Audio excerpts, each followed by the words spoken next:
बिस्मिल्लाहिर्रहमानिर्रहीम अस्सलाम वालेकुम। Welcome to my YouTube channel. कैसे आप सब? मुझे उम्मीद है कि आप सब खैरियत होंगे। वीडियो स्टार्ट करने से पहले जो स्टूडेंट मेरे चैनल पे नहीं, मेरे चैनल को सब्सक्राइब कर लें ताकि हर आने वाली वीडियो का नोटिफिकेशन आपको मिल सके। आज की वीडियो में इंशाल्लाह हम दो टॉपिक करेंगे। पहला टॉपिक है elements essential for plant growth, फिर वाटर स्केर्सिटी इन पाकिस्तान। ये दोनों टॉपिक हम कवर करेंगे। ये ज़्यादा इंपॉर्टेंट है इसको इसलिए पहले ये टॉपिक पढ़ेंगे, फिर देन दूसरा topic. Element essential for plant growth, वो एलिमेंट जो प्लांट के लिए बहुत ज़्यादा इंपॉर्टेंट है वो हम देखेंगे। Plants needed nutrient from soil for healthy growth. Plants जो है उनको ज़मीन से न्यूट्रिएंट्स चाहिए। वो न्यूट्रिएंट्स प्लांट की अच्छी ग्रोथ के लिए बहुत ज़्यादा ज़रूरी है। The nutrient essential for plant growth can be classify as macro nutrients and micro nutrients. जो न्यूट्रिएंट प्लांट की ग्रोथ के लिए ज़रूरी है उनमें उनको दो क्लासिफिकेशन में डिवाइड किया गया है, माइक्रो न्यूट्रिएंट्स और मैक्रो न्यूट्रिएंट्स। सबसे पहले आते हैं माइक्रो न्यूट्रिएंट्स। माइक्रो का मतलब होता है स्मॉल। वो न्यूट्रिएंट जो वेरी स्मॉल अमाउंट में प्लांट को रिक्वायर्ड होते हैं उनको हम माइक्रो न्यूट्रिएंट्स कहते हैं, ये ट्रेस एलिमेंट्स कहते हैं। सो डेफिनेशन आ सकती है व्हाट आर माइक्रो न्यूट्रिएंट्स, या डिफरेंस आ सकता है what is difference between micro nutrients and macro nutrients. So micro nutrients which are required in very small amount for the growth of plant are called micro nutrient. वो nutrient जिनकी जो very small amount चाहिए यानी small quantity चाहिए plant की growth के लिए, वो न्यूट्रिएंट माइक्रो न्यूट्रिएंट कहलाएंगे। कौन कौन से न्यूट्रिएंट हैं?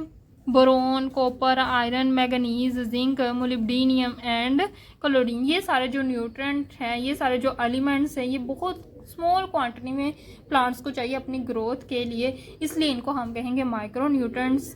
सो ये डेफिनेशन होगी, ये एग्जांपल हो गई। Only minute amount of these nutrient are needed for healthy plant growth. Minute मतलब थोड़ी सी क्वांटिटी चाहिए, स्मॉल क्वांटिटी चाहिए इन एलिमेंट की प्लांट की ग्रोथ के लिए। It may be dangerous to add too much, क्योंकि ये थोड़ी सी अमाउंट चाहिए। अगर हम ज़्यादा ऐड कर देंगे, ज़्यादा क्वांटिटी में दे देंगे तो ये डेंजरस हो जाएगा प्लांट के लिए खतरे का बायस बनेंगे।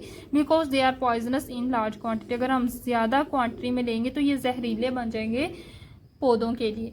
These are generally required in quantities ranges from 6 gram to 200 grams in per एकड़। अच्छा, वो कह रहे हैं कि ये जनरली हमें रिक्वायर्ड होते हैं 6 ग्राम से लेकर 200 ग्राम तक। एक एकड़ में 6 ग्राम से लेकर 200 ग्राम तक बस हमें ये न्यूट्रिएंट्स होते हैं वो रिक्वायर्ड होते हैं। तो इनकी इतनी सी क्वांटिटी होगी तो प्लांट की ग्रोथ अच्छी हो जाएगी। सो पहले आपने यहाँ से लेकर इसकी डेफिनेशन करनी, फिर ये इसकी एग्जांपल एंड देन आपने इनकी रेंज बतानी यहाँ से लेकर यहाँ तक। सिर्फ आपने ये चीज़ें इस पैराग्राफ से करनी है। एकड़, फिर एकड़ क्या होता है? एक एकड़ में ना 160 मरला होते हैं, तो 160 मरला होंगे तो एक एकड़ बनेगा। सो एक एकड़ पे अगर हमने फसल लगानी तो 6 ग्राम से लेकर 200 ग्राम हमें माइक्रो न्यूट्रिएंट चाहिए। देन है मैक्रो न्यूट्रिएंट। मैक्रो का मतलब होता है लार्ज। तो वो न्यूट्रिएंट जो लार्ज क्वांटिटी में, लार्ज अमाउंट में प्लांट की ग्रोथ के लिए चाहिए होते हैं, उन न्यूट्रिएंट्स को मैक्रो न्यूट्रिएंट्स कहेंगे। The nutrient which are required in a large amount for the growth of plant are called macro nutrients. वो न्यूट्रिएंट जो प्लांट की ग्रोथ के लिए लार्ज क्वांटिटी में, ज़्यादा अमाउंट में चाहिए होते हैं, उनको कहते हैं मैक्रो न्यूट्रिएंट्स। वो कौन कौन से? Nitrogen, potassium and phosphorus. ये जो नाइट्रोजन, फॉस्फोरस और पोटाशियम है, ये 3 मेन मैक्रो न्यूट्रिएंट्स होते हैं। सबसे ज़्यादा नाइट्रोजन, फॉस्फोरस और पोटाशियम ही चाहिए होते हैं। इसके अलावा कैल्शियम भी मैक्रो न्यूट्रिएंट्स में आता है, मैग्नीशियम भी, सल्फर भी, कार्बन भी, हाइड्रोजन भी और ऑक्सीजन भी। लेकिन 3 नाइट्रोजन, फॉस्फोरस और पोटाशियम जो है, ये 3 मेन न्यूट्रिएंट्स है जो लार्ज क्वान्टिटी में चाहिए होते हैं। सो इनकी क्वान्टिटी क्या होती है? तो इनकी क्वान्टिटी जो है वो 5 kg टू 200 kg पर एकड़। एक एकड़ में 5 किलो से लेकर 200 किलो तक इनकी क्वांटिटी होगी तो फसल अच्छी होगी। सो ये थे हमारे पास essential nutrient for plant growth, जिसमें हमारे पास माइक्रो और मैक्रो न्यूट्रिएंट आता है। इनका डिफरेंस भी आ सकता है शॉर्ट में, वैसे ये लॉन्ग में भी आ सकते हैं। इसके अलावा इन दोनों की डेफिनेशन आ सकती है। सो आपने ये जो टॉपिक है लॉन्ग के लिए भी प्रिपेयर करना और शॉर्ट के लिए भी। देन टॉपिक है वाटर स्केर्सिटी इन पाकिस्तान। पाकिस्तान में जो पानी की कमी है उसको हमने डिस्कस करना है। वैसे ये टॉपिक इतना ज़्यादा इंपॉर्टेंट नहीं है, लेकिन नॉलेज के लिए बहुत ज़्यादा इंपॉर्टेंट है। और आखिर पे कुछ स्टेप्स दिए गए हैं, वो स्टेप्स भी इंपॉर्टेंट है एग्जाम के पॉइंट ऑफ व्यू से। सो पढ़ लेते हैं। Our world is divided into the different ranges depend upon the annual rainfall which they receive every year. हर साल जितनी भी बारिश होती है उस हिसाब से हमने अपनी जो दुनिया है, पूरी दुनिया, उसको डिफरेंट रीजन्स में डिवाइड कर दिया। मुख्तलिफ हिस्सों में डिवाइड कर दिया। कुछ हिस्सों में ज़्यादा बारिश होती है, कुछ हिस्सों में बिल्कुल कम होती है, कुछ हिस्सों में दरमियानी होती है। तो इस हिसाब से हमने क्या किया, डिफरेंट रीजन्स बना दिए हैं एनुअल रेनफॉल के हिसाब से, जो कि हर साल होती है। Pakistan is included in semi arid region. Pakistan जो है वो सेमी एरिड रीजन है, यानी ये वो रीजन में आता है जहाँ बारिश कम होती है। हैंस रिसीव आ लो रेनफॉल एनुअली। यहाँ जो आखिरी मौसमी बारिश होती है वो बहुत कम होती है। Northern Pakistan including Punjab generally receive rainfall within the range 250 to 600 millimetre per year. जो पाकिस्तान का नॉर्दर्न एरिया मगरबी हिस्सा जिसमें हमारे पास पंजाब आता है, इसमें जो पानी, जो रेनफॉल है, बारिश का जो पानी है वो 250 से लेकर 600 मिलीमीटर पर ईयर है, यानी एक साल में सिर्फ इतना पानी होता है। Mostly during the monsoon season में होता है। साउथर्न पाकिस्तान प्रेसिपिटेशन, इसका भी मतलब ये कि रेनफॉल जो बारिश है इज़ स्केर्ड। साउथर्न पाकिस्तान वहाँ बारिश जो है वो बिल्कुल कम होती है, बिलो 200 मिलीमीटर पर ईयर, एक साल में 200 मिलीमीटर से भी कम होती है। साउथ वाला एरिया जो है उधर, पाकिस्तान का जो साउथ वाला एरिया उधर बिल्कुल ही कम होती है। नॉर्थर्न एरिया में भी कम होती है, लेकिन कुछ अमाउंट होती है 250 टू 600 मिलीमीटर। सो ये जो अमाउंट्स है ये एमसीक्यूज़ में आपसे आ सकती है कि पाकिस्तान के साउथ एरिया में कितनी बारिश होती है और नॉर्थर्न एरिया में कितनी होती है। Pakistan at present is facing a severe water scarcity crisis due to a number of different factors। वो कह रहे हैं कि पाकिस्तान आज हाल में जो पाकिस्तान है उसको पानी की कमी का सामना है। Number of factor, different factor से, वो कौन कौन से फैक्टर हैं? लेस बारिश, लेस रेनफॉल, बारिश कम होती है। ग्रोथ इन पॉपुलेशन की जो ग्रोथ है वो दिन ब दिन ज़्यादा होती जा रही है, इसलिए पानी ज़्यादा चाहिए। फ्लड इरिगेशन, आबपाशी जो है, फसलों की आबपाशी, उससे भी क्या हो रहा है, पानी कम हो रहा है। क्लाइमेट चेंज, मौसम चेंज हो रहे हैं। डिप्लेशन एक्वीफायर, जो ज़ेर ज़मीन पानी का ज़खायर है वो उसमें भी कमी आ रही है।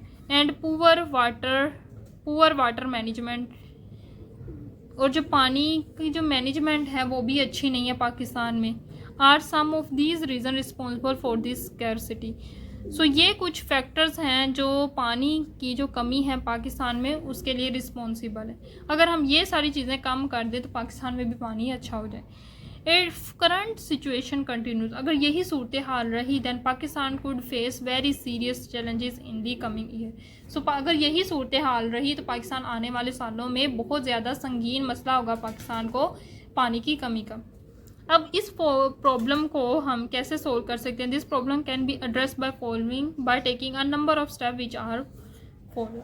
अगर हम ये स्टेप फॉलो कर लेंगे तो पाकिस्तान में जो पानी की कमी है उसको हम कम कर सकते हैं, यानी पानी की जो कमी है उसको पूरा कर सकते हैं। कलेक्टिंग रेन वाटर, पानी का जो बारिश का जो पानी है उसको हमें इकट्ठा करना चाहिए during monsoon season by constructing water reservoir, पानी के ज़खायर बनाने चाहिए। And other water storage facility, और पानी के ज़ख़ीरे के लिए अदर फैसिलिटीज़ पैदा करनी चाहिए ताकि हम जो बारिश का पानी है उसको इकट्ठा कर सकें ज़्यादातर मानसून के सीज़न में, क्योंकि ज़्यादा तभी बारिशें होती हैं, जैसे कि डैम वगैरह बना लें। Using better crop irrigation technique, आबपाशी का जो निज़ाम है, फसलों की आबपाशी, उसके लिए हमें अच्छा तरीका अपनाना चाहिए। ये नहीं कि हम पानी बहा दें और खुद ही फसलों को लगी जाए, इसके बजाय अच्छी टेक्निक इस्तेमाल करनी चाहिए ताकि ज़्यादा पानी ज़ाया ना हो। Taking appropriate measure to face affect of climate change, हमें अच्छे इंतज़ाम बनाने चाहिए ताकि जो क्लाइमेट चेंज है उसके इफ़ेक्ट्स को हम फेस कर सकें। Affective management of the water sources, और जो पानी के ज़राए हैं उनकी जो मैनेजमेंट है वो भी अच्छी होनी चाहिए। सो ये कुछ स्टेप्स हैं, इन स्टेप्स को फॉलो करेंगे तो इंशाल्लाह हम जो पानी की कमी है इसको हम पूरा कर सकते हैं। डैम वगैरह बनाने चाहिए, इसके अलावा हमें ज़्यादा अच्छी टेक्निक इस्तेमाल करनी चाहिए फसलों के लिए। तो यही ज़्यादा तरीके हैं जिनसे हम पानी जो है वो बचा सकते हैं। देन है quick check 20.4, how can you conserve water at home, हम घरों में पानी को कैसे बचा सकते हैं? तो we can conserve water at home by fixing leaks, जो लीकेज है, जहाँ जहाँ से पानी लीक हो रहा है उन सबको हम फिक्स करेंगे तो भी हम पानी को बचा सकते हैं। यूजिंग वाटर सेविंग टैप्स, हमें वाटर सेविंग टैप्स यूज़ करनी चाहिए। रीयूजिंग वाटर वेयर पॉसिबल, हमें पानी दोबारा इस्तेमाल करना चाहिए, यानी पानी को रीयूज़ करना चाहिए जहाँ जहाँ पॉसिबल हो सकता है। एंड अवॉइड वेस्टेज, और पानी को ज़ाया करने से बचना चाहिए। सो ये सारे तरीके अगर हम ये घरों में भी इस्तेमाल करेंगे तो हम पानी को बचा सकते हैं। सो ये थी आज की वीडियो। मुझे उम्मीद है कि आपको वीडियो पसंद आई होगी। वीडियो अच्छी लगी तो आपने वीडियो को लाइक करना है। मज़ीद इसी तरह की वीडियोस के लिए मेरे चैनल को सब्सक्राइब करना है। दुआ में ज़रूर याद रखना है। अल्लाह हाफिज़।